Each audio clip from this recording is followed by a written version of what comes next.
Oh yeah. Oh yes. Now we cooking. Except we're not cooking today. Guess what we're doing? Something fun. We're doing wine tasting. Okay? Some of you might not know this about me. Um in 2020, I really thought for a moment that I was gonna pop off as a sommelier. I really thought that was gonna be my next journey. It wasn't. It wasn't. But I learned a lot, and I kind of wanted to share some of that knowledge with you at the table today. So, welcome back. Today, we are doing tasting table. So, I'm going to share a bunch of different things about wine. We're going to go through if you want to do an at home wine tasting, which I think is such an underrated thing to do. You know what's coming up? Valentine's Day, Galentine's Day. Saturday. What other excuse do you need to do a wine tasting? There's so many fun ways to do it at home, and it's so affordable to do at home, especially if you have multiple friends.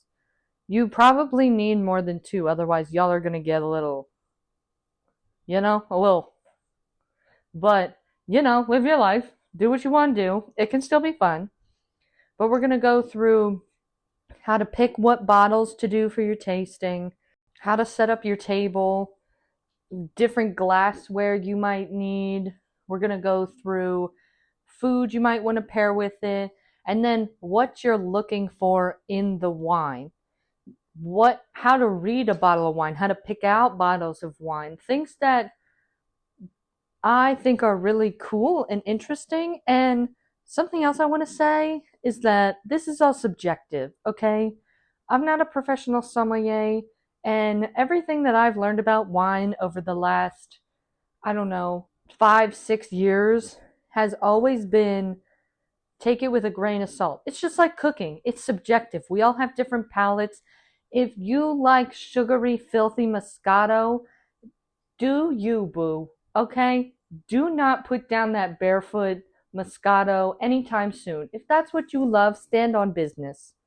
But I am just going to show you maybe some different paths. Maybe it's your time to explore. Maybe it's your time to go on a different journey. And I'm taking you on that journey. Okay, buckle up, because we're getting into it, okay? Let's hit it. Now, as I'm sure you've seen, I'm sure you all have had the experience of going into a grocery store, a wine and spirits store, a liquor store, and seeing how vast the selection is. And I think as a society, we have kind of been pushed into these little corners of like, we drink red, white, rosé, and then if it's white, it's Pinot Grigio, Riesling, Sauvignon Blanc, or Chardonnay. And then if it's a red, we drink Pinot Noir, Cabernet, Merlot. I feel like that's it. Chianti if you're at an Italian restaurant. And those are really good wines still. Most of the wine, these are wines I had in my house right now. Did I buy all these? No. Actually, over half of these were gifted to me. But they're still good. I'm still going to drink them. And we're going to make the most out of them. And they can be really interesting and cool. It's just, there is so much more. And I want you to use this wine tasting experience to explore the more. Because the thing is like, wine is just as experimental as food. If you get out there and you're looking at a menu and you want to try something, try it. I always tell people the best place to try a wine is at a restaurant, okay? Because they charge you an arm and a leg for a glass of wine. That's where you try it. Then you go home and find out where you buy the bottle. If you love it. That's the best way to do it, because there's just so many factors and so many other things involved. But you don't want to try it out on a bottle. But in this case, if we're bringing our friends over, we're going to try it out. Maybe we do try something new, but we should definitely have some standard ones that we sort of know what's happening. So let's get into how to decide what wines we're doing. So if you want to host a wine tasting, I recommend doing 4 bottles of wine, 4 different kinds of wine, 4 different bottles of wine. Okay. So a bottle of wine typically has 5 standard glasses of, for like serving size wise. When you do a tasting, we're obviously not giving a full glass, and we also don't want people possibly leaving our house a little litty titty. So 4 bottles should be good for up to probably 10 people. Don't be afraid to cork the bottle and leave it for another time if you're only doing 4, 3, 2 people at home. That's okay. But you have a lot of options in your choices of those 4 kinds of wine, because you can take it a lot of different places. There are a lot of different complexities to a bottle of wine. Things that can affect it are like region, types of grapes that are in it, the year it came out, the vineyard it came from. So you can choose all those different things, or just the variety. So if you want to do a tasting, if you know you love Moscato and you just want to do 4 different types of Moscato, go for it. If you only like white wine and want to just do white wine varieties, go for it. There is so much more than that. So if you really want to kick it up a notch, do something interesting. One of the vineyards I really love, because I've been there, I have like a little family related love for it because my whole family went there together, is the Francis Ford Coppola wine. That is a great idea to just do 4 types of Francis Ford Coppola wine. Try 4 different varieties from that same vineyard. Another thing is, I used to really obsess over Decoy Red Blend. You used to be able to get it at Costco for like $16 a bottle, and I loved it. I thought it was so good.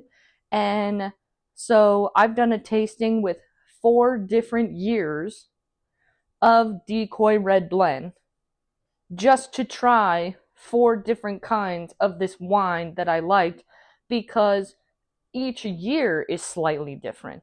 Now, it all depends also what you want to get out of this tasting. If you're doing it for a group of people who you may not know what the vibe is, what their interests are in wine, maybe you're just doing this as like a little girls get together. I recommend, for safety, you're going to do a sweet wine, you're going to do a dry wine, you're going to do a wine that's really low in tannin, and you're going to do a wild card. Okay? So I think those are like a nice mild variety, because I think the person who loves the sweet wine is going to hate the dry wine. But we're each going to get a different experience out of that. And you'll see why later when we get into like pairings and other tasting notes and things like that. They're still going to learn something about it. They're going to learn something about their palate. But you can take this so many different ways. And if you really love red wine, and there's been a bunch of, like if you and your girlfriends always hang out and you love to drink red wine, throw in the classic bottle that you all get each other all the time, and then throw something you've never ever seen before, tried before, even thought of before, just to switch it up, because you know the standard. The whole point of a tasting is we're expanding our horizons, okay? We are getting into it. We are growing. We're all becoming professional wine extravaganers. That's a word. And I want you to just give it a go. There's no rules. It's just 4 bottles. Go from there, okay? Next, we have glassware. Okay, there's a lot of different stuff here. You do not need all of this, okay?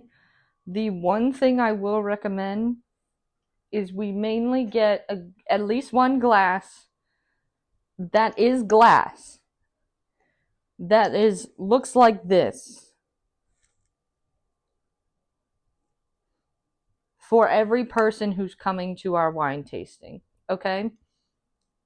I think a standard tasting glass is like what I would call your typical boring wine glass. It's not the don't buy the gross thick stem ones that you get at like a cheap dive bar. Those will work fine. Any glass will work fine. Be for real, okay? Any glass will work fine, but a standard tasting glass is pretty similar to this, to my understanding. Would I say this is like a good glass for every wine? No, I would usually use this for like mostly aromatic wines. Specifically a lot more white wines, maybe like an orange wine. Don't panic, we'll get into what that is. But that we need at least one glass for everyone who's going to be at the table. And then I would also have some form of rinsing them out. Like if you just want to keep like a little pitcher of water on the table to rinse out glasses, so that way in between each wine you pour, or if they're going to take multiple little, like if you do a tasting pour and they need another, turn up. But also you need to kind of rinse it out. And if you're not setting it up like really close to your kitchen, like if I did one, I'd do it on my kitchen island. The sink's right here. It would just be easy peasy. I wouldn't bring something here, but if you're going to do it like in your dining room, maybe let's put something there to kind of clean out the glasses in between. Just a little water, nothing crazy. Don't need no soap. It's just we kind of don't want that residual into the next one. But if you really want to go crazy, maybe you're trying to get into wine and you just want one set for yourself. That's exactly what I have. And I don't even have like what would be considered a full tasting set. And it's not that expensive to get into. If you really want to get into it, you should be doing crystal glassware. You should have all these things, blah, blah, blah. Do whatever you want, okay? These are all glass, and I got them all at the Goodwill. All at the Goodwill, okay?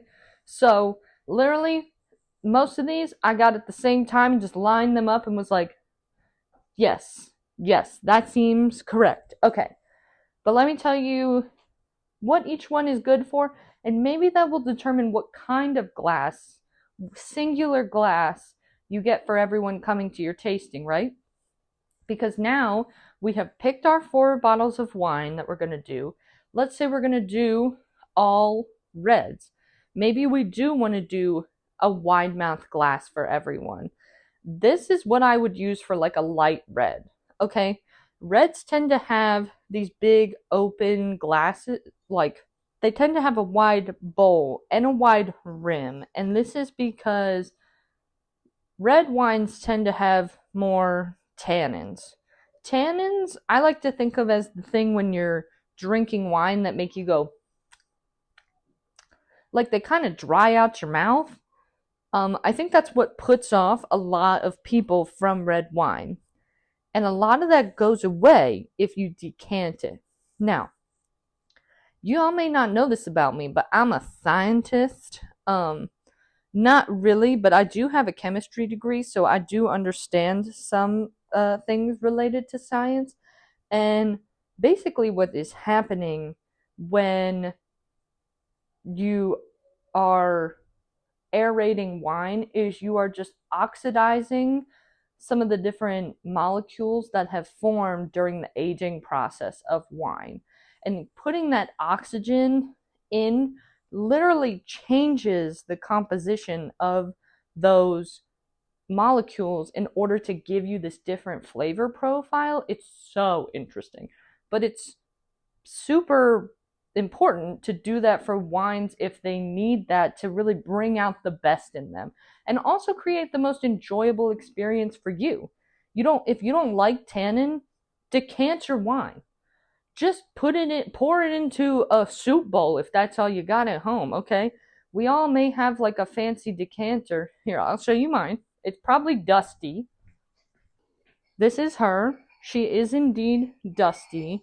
It is so rare that I open a whole bottle of wine to decant it. If I just want a singular glass, I'll just put it in a big glass, let it sit there. So if you're doing a tasting with a bunch of reds, maybe this is a good option. Maybe we pour and then we talk a little before we taste to give it some air. This is a good option for this one. This is our bold reds glass, okay? This one you'll see not as quite wide, still nice and deep though. That gives this space between the wine and your nose when you're tasting, can sort of change it up, but also, again, gives it that aeration. Does this really matter too much? I don't think so. If you think these are cutesy and you want to do these, go for it, okay? Next, we've got a white glass. I would say this is probably for like a light or dry white wine. Keeping it more narrow is good because we don't need so much space in there. And you'll see this is probably the most narrow one we've seen so far. It is a bit tall. You do want to keep your nose a little bit closer for sniffing it when you're tasting things. But it does usually do a little bit of bigger pour. Okay? So it is going to move it up higher because it's skinnier. So it will kind of adjust. Just another good option. Next one. This is like a rich white. Okay, so we'll notice we've gotten shorter, keeping it closer to our nose, but don't come for the water spots on this. If you say something about the water spots on these glasses, I'm coming to your house, okay? Just know. Just know.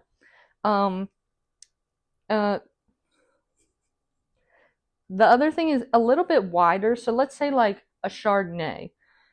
A little oaky, a little bit more dry.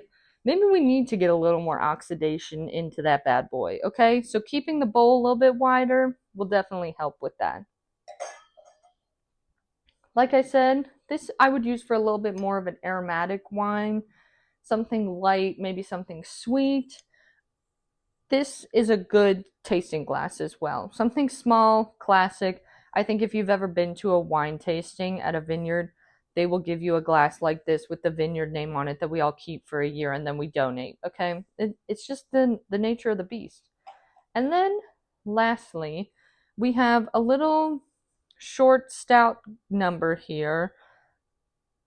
This, I would say, is more for your rosés and sparkling wines because we don't want to give them too much space. We want to fill it up nice and full. So doing a smaller glass, I think, is just best for them. I love these when they have a really long, skinny stem on them. Oh my God. Is that functional always? No. But is it so slay? It's like a little, like the glass. She's giving, okay? I'm just saying.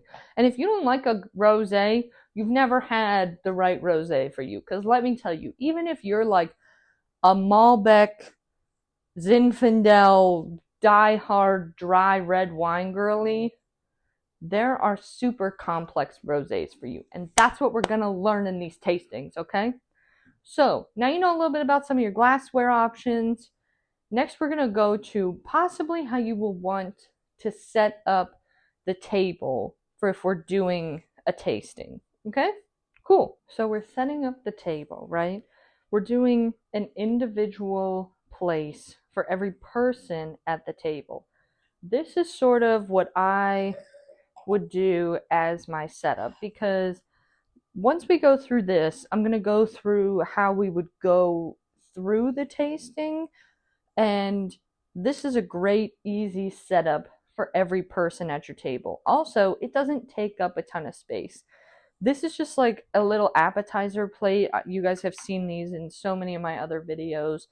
I would give everyone a small plate as part of the pairing portion where we're going to go through notes and things and how to pair different wines, because we're going to have a big center tray to give everyone a little taste of everything. But personally, because I would probably do reds and whites at a tasting, I would do 2 glasses, a designated red glass and a designated white.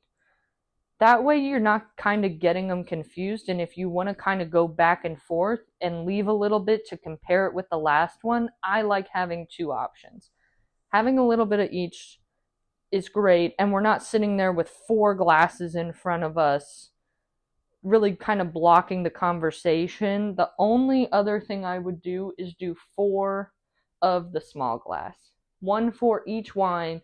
That way, if you want to just keep your glass and kind of keep going back and forth as you're taking notes, you have that option. The other thing that we have is our pen and paper, okay? We will be taking notes. I don't want this to be just like this is good, it tastes like grapes. No, we're going a little bit deeper, a little bit more complex. Down in the bottom of this video, I'm going to link the little tasting guide that I made, that if you want to, when you do this, you can print it out and everyone can sort of follow through with that. But there are things that you're going to want to look for and take note of. That's what this is for. So now let's get into how we are actually going to go through the tasting. Everyone is at the table. Of course, you're going to do some cutesy little thing. I know you watch this channel. You're going to do up the middle nice as well. But everyone's at their seat. Let's go through how we're going to go through this tasting. Alrighty, it's our time to start our tasting. Your table's set. We'll talk about the spread in a hot second. This is going to be your pairing spread that you put out for everyone. It's very confusing looking. It very much so has purpose. And we'll get into that. But first, everyone's sitting, maybe chit-chatting it up. We want to start, okay? We're going to pour our first glass of wine. Part of what you can do for your tasting is going over how to open bottles of wine. Now, if you're not into that, you can always turn the foil. It usually just pulls right off. I have an electric wine opener too. That's how most bottles of wine get opened in this house. But I'd like to show you the fancy way. I have lost my traditional corkscrew. I'll put a picture of one in here of what you should have. It has a little knife on the back. We'll go through how you would cut the foil normally, the traditional way, but let me show you how to open your bottle of wine. Alright, so we have our bottle of wine. If you were like in a restaurant setting, you present it to the head of the table. Make sure it's the right. Today we have our wonderful Diamond Reserve Cabernet from Trader Joe's. I heard that the Diamond Reserves were really hard to find. And then I saw one today at my Trader Joe's. I said, you're coming home with me, okay? So, to get started, the first thing you want to do is cut the foil. Now, you'll see right here, there's a little lip on the bottle. If I had a traditional wine bottle opener, you take the knife, you always go away from you first. So you'll take the knife end out, flip it over, and around this edge, you will run it across the edge here, flip it back over this way, and then go around the back side, and then cut up. So I always take the knife, kind of pick it up under this edge to give myself a nice space to then rip off the top. And that'll free open the top while keeping this part of the foil intact. I do not have one of those. You can also just get a foil cutter like this. This came with my automatic wine bottle opener. So if you want, you just pop it on the top like that. It sits nice and flush along that edge. You give it a light squeeze and turn.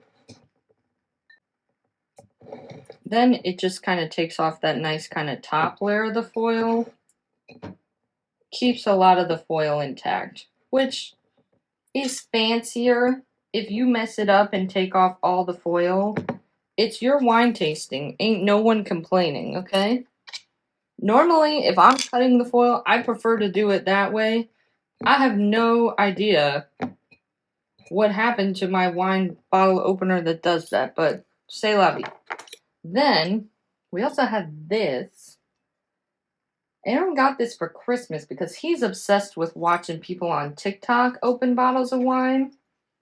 I have used this about twice. So was this the way to open a bottle tonight? Probably not, but it's what we're going to do, okay?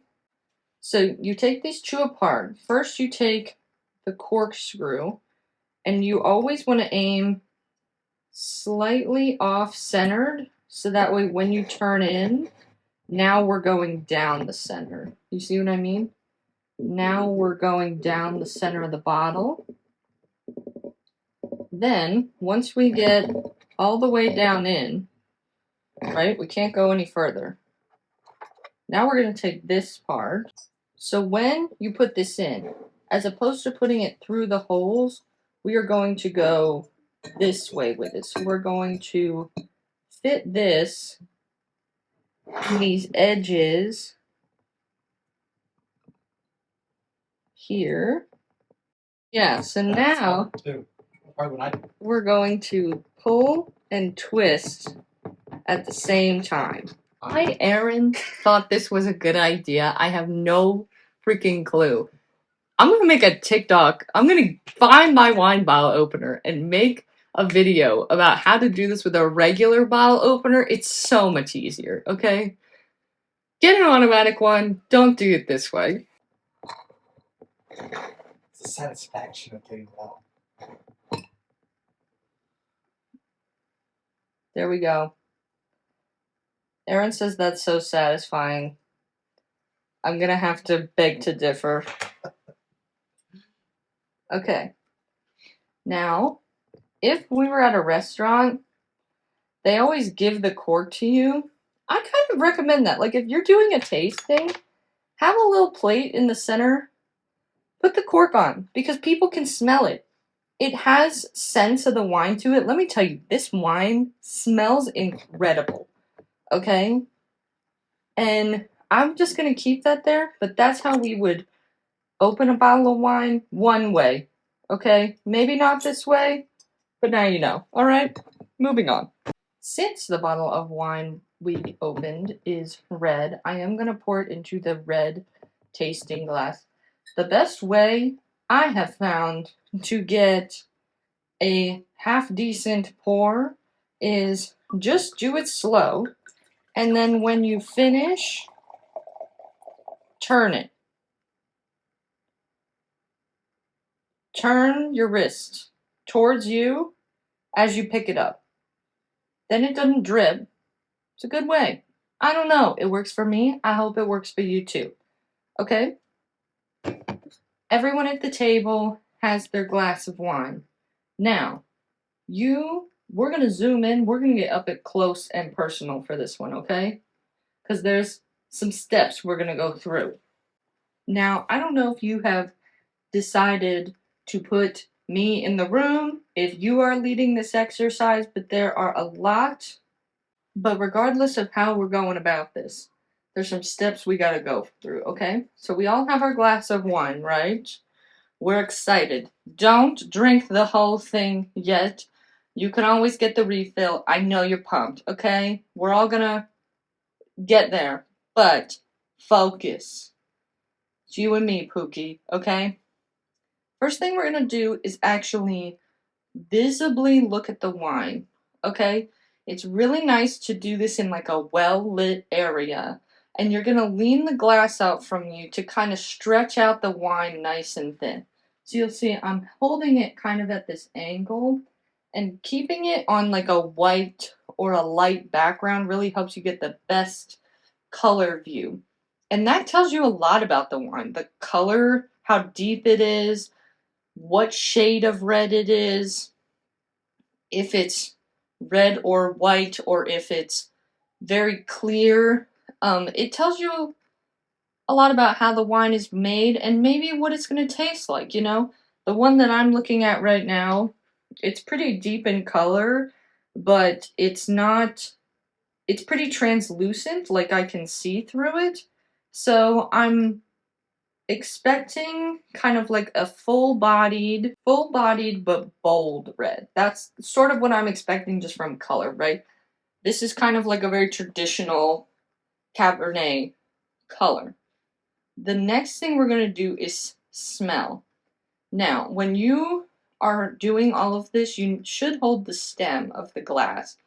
You're just going to get it a little bit about halfway up the glass. Now, people will talk about when you see, I don't know if you can see it on camera, but when you see these little lines that run down after you swirl the wine, those are called legs. Some people say that they think that has a tell of how much alcohol is in the wine. I don't know. I don't even think about it. Honestly, I would rather it just like look nice. I don't like when the glass gets all murky and weird because you've been sipping it and putting it back down, and sipping it and putting it back down. Whatever. So, you're just going to give it a couple little swirls. If we are waiting for it to oxidize, then we're going to pour it before we ever even get to this starting point, right? So we're going to give her a couple swirls and then sniff. Now, we're not sitting here having a moment. Don't do that. Don't be that person in the room. Don't be clearing your sinuses with wine. All right, we're not. And don't be like sticking your whole nose in the glass. If your forehead makeup is running off on the rim of this glass, you're too deep. Okay, save that for the bedroom. We are not doing that to our glasses of wine. Okay, so we're going to swirl and sniff. If you need to do it again, before you smell again, swirl it again. Because the point is to aerosolize those aromas, to get them to your nose. Right? And then we're going to write down what we think we smell. Okay? When we're doing our notes, we're going to write down what color we think we see. We're going to write down what we think we smell. There's no right or wrong answer. In my opinion, this is just fun for us all to experience, right? Everyone in this wine tasting is going to be sitting there like, what do you smell? What color do you think this is? Right now, I don't think this is that aromatic. It definitely has minerality to it. Like it has like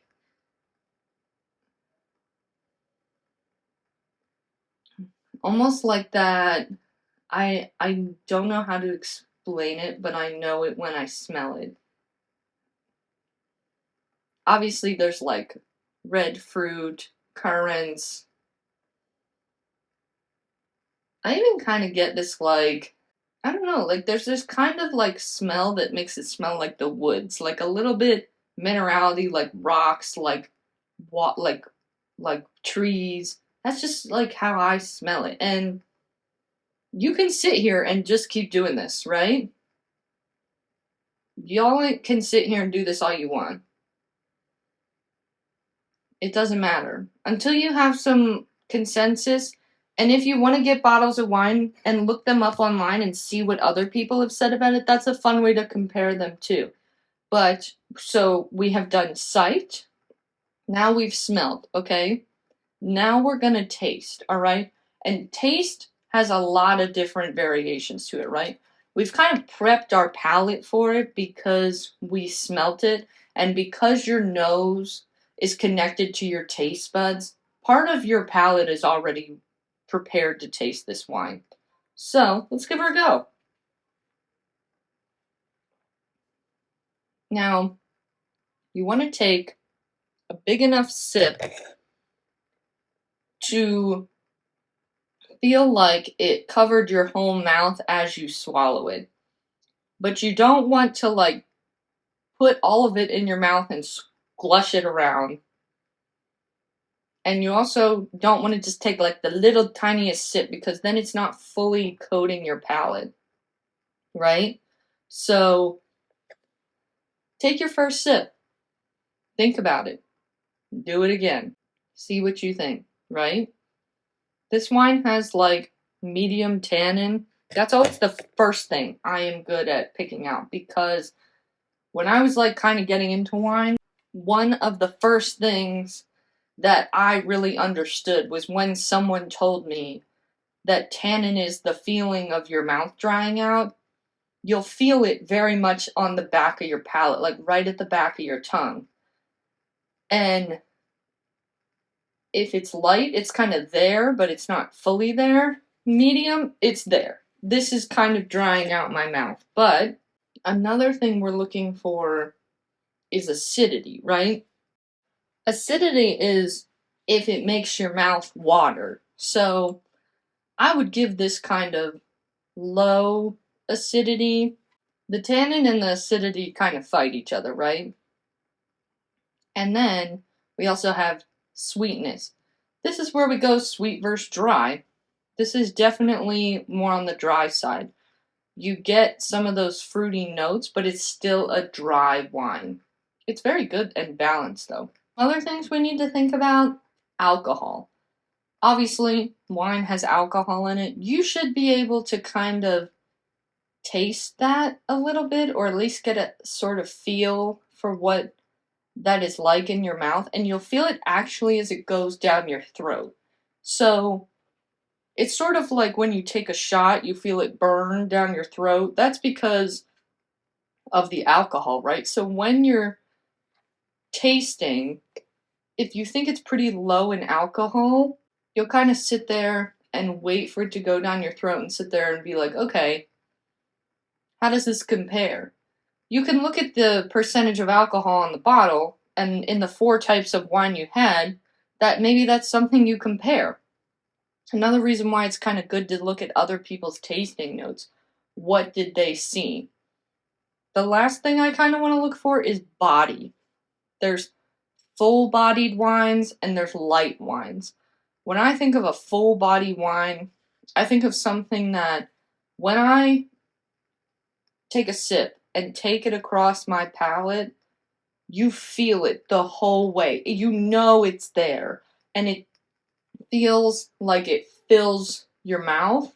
Whereas like a light-bodied wine, I like to think of as like a wine that you feel like you could drink all day and not think twice about it, right? Full body versus light body. Now, we have taken our tasting notes. We know a little bit more about the wine. Now, if you want, let's say you're like me, you have finished your little tasting serving. You can do a second one, and now we're going to get into our pairings board and what we're going to explore with the pairings, okay? So, we have our wine, we have our little notepad, we've taken notes. Now, we're going to talk about pairing, and I think this is another part. You can take it out, you can leave it in. If you don't want to do food with your wine tasting, you don't have to, but this is something that I think also helps us all learn about what kinds of wine we like to drink with what types of food. I also say if you're going to do it with the food, maybe keep all 4 wines out so you can kind of pick and choose, or make this the food selection very accessible and within reach of everyone at the table, right? So, this may kind of look like your standard charcuterie board. It is not, all right? This makes no sense together. If y'all are making this for a charcuterie board, rethink a little, okay? On this, I have cherries, green grapes, dark chocolate covered pretzels, Havarti cheese, goat cheese, dill pickles, and then some pretzel crisps. And pimento cheese. Did I say pimento cheese? I don't know if I said pimento cheese. It's fine. So what we're doing here is creating each one of our flavor sensors in a food, right? So when you're looking to pair wine, you have to think about each flavor that makes up a meal, makes up whatever food you're eating. So we're going to have sweet, salty, acid, fat, heat, and bitter, right? Those are our 6, okay? And we have some variation of that in each food on this table, on this tray, I should say. So the point is for us to try each of those to see how those stimulate our palate, how the wine stimulates our palate, and see whether we like it or whether we don't. Okay, so some examples of what I have on here. For sweet, I have the fruit, obviously. I did cherries and grapes just as an example of the fact that if you're doing white and red, you'll also notice these have very different sweetness levels. So trying them with different types of wine will bring back very different feelings. And I also love try a grape with different types of wine. Wine comes from grapes. Eating grapes with wine is a totally different experience, okay? That's all I gotta say. Then I did some goat cheese. Goat cheese is a good mixture of fat and acidity, in my opinion, because goat cheese has that nice acidity, but with the fat in it, it kind of changes it up a little bit. For just straight acid, I did pickles.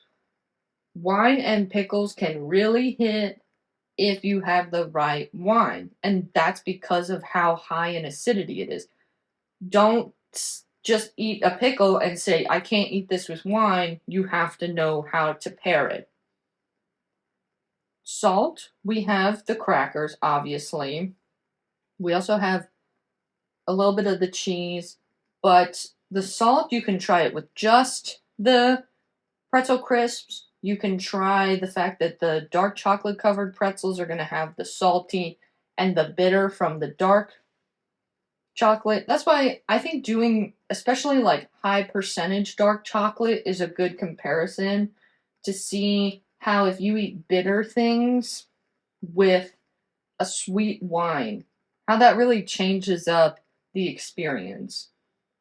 And then lastly, like I said, for the fat, we have a little bit of the goat cheese, but I also did the Havarti because it's a very neutral, high fat cheese. I think that's a great option for a wine pairing because it's not taking your flavor anywhere super out of bounds.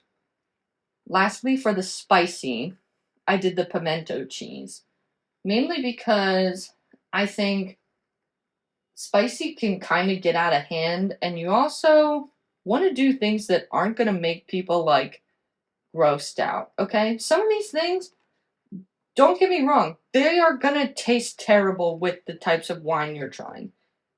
We don't want you to have a negative experience, but the point is for you to sort of see what pairs well. Because let's say we're doing a Cabernet and then we're doing a Vouvray, one of my favorite white wines. A Vouvray is going to go great with goat cheese and green grapes, and it's going to go well with this cheese, and it's going to taste real freaking weird with some of these things, okay? A Vouvray and a dark chocolate covered pretzel is going to kind of be a little weird. But let me tell you, this is why we all have this as the late night snack, okay? That's what it's here for. It's for us to explore, try those things. You got a Chianti with pimento cheese? Hit me up. Hit me up for that anytime, any day, okay? Explore and have everyone try a little bit. Maybe you put a little bit of each on your plate as you try each wine. You have so many options to explore, so many things to try, and I want you to take what I've said and put your own spin on it. You don't have to do this exact pairing. You just need to kind of hit those boundaries and do what you like. Do what's best for you and explore. That's the only way we learn. And wine is one of those things that I think people can get all hoity toity about and can tell you that you know this stuff and you don't know this stuff and you don't know enough or you know too much. And it's like, if you enjoy it in whatever way works for you. And I have really enjoyed learning about wine this way. It's taught me a lot about my palate. It's taught me a lot about food. It's made me a better cook. And it's made me appreciate wine a lot more. And I hope it does for you too. I hope that you explore this. If you have any questions for me, please leave them in the comments. And if you end up doing this, I would love if you tag me in it and share, because this is just such a fun thing to explore and do with your friends too. So you can all either laugh about how terrible it is and how much you hate wine, or you can all find something new that you love and enjoy. Right? That's all what coming to this table is about. Is all of us learning something, enjoying something, and having a good ass time together. So cheers, everyone. Thank you for coming to the table. Next one. Bye.